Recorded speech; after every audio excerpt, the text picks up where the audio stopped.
Welcome to PromisedLandMuseum.org, the Jewish Museum of the Palestinian Experience. I'm Dr. Steve Feldman, curator of the museum, here to give you a quick virtual tour of the museum's final and closing gallery, An Evolving View.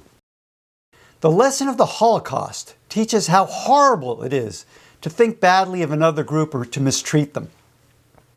Maybe it's because of the horrors of the Holocaust that Jewish people have been on the forefront of civil rights and civil liberties movements. This final gallery describes how fundamental values of treating other people the way we would want to be treated are central to Jewish and Muslim and Christian morality, both yesterday and today. A major impetus for this museum was to answer a perplexing question. If we Jews had returned to a land of empty deserts and swamps, how did so many Palestinians, hundreds of thousands of men, women, and children, become refugees? Hopefully, the information presented here, largely from Jewish and Israeli sources, complemented what you already knew and has put the Israeli-Palestinian conflict into a new light. The light was summarized by Arab Palestinian Christian Israeli pastor Elias Shakur. He said, "You who live in the United States, if you are pro-Israel, on behalf of the Palestinian children, I call unto you, give further friendship to Israel. They need your friendship. But stop interpreting that friendship as an automatic antipathy against me, the Palestinian, who is paying the bill for what others have done against my beloved Jewish brothers and sisters in the Holocaust and Auschwitz and elsewhere.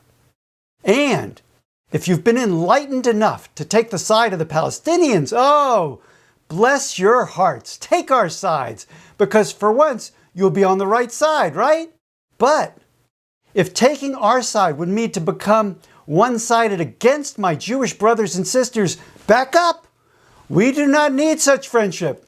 We need one more common friend. We do not need one more enemy, for God's sake." The Jewish perspective was summarized by Israeli Jew Rami Elhanan, a member of Parents Circle, an organization of parents who lost a child to the Israeli-Palestinian conflict. Rami said, "We don't want you to be pro-Israeli or pro-Palestinian. We demand of you to be pro-peace, to be against injustice and against this ongoing situation in which one people is dominating another. It must be changed. It's the essence of evil, and it must be stopped." Rami, whose 14-year-old daughter was killed by suicide bombers in Jerusalem, begs us. He said, 60 years ago, when my grandparents were sent to the crematoriums in Europe, the free and civilized world stood aloof and did not lift a finger to save them. Today, too, 60 years later, while these two mad nations are mercilessly butchering one another, the world again looks the other way and does nothing to put a stop to the killing. And this is a shame. And this is a crime. All I have left is to beseech you not to behave that way. Do not stand aloof. Be involved and concerned, because we're talking about your future and ours. Please, share Father Shakur's and Rami's messages. Share our website. Perhaps write your congressional representatives, or have your church or other organization host an in-person event through our traveling museum exhibit. Together, we can work towards what is almost surely our shared goal of peace, justice, and security for all the people of the Holy Land, Jewish and non-Jewish, Israeli and Palestinian.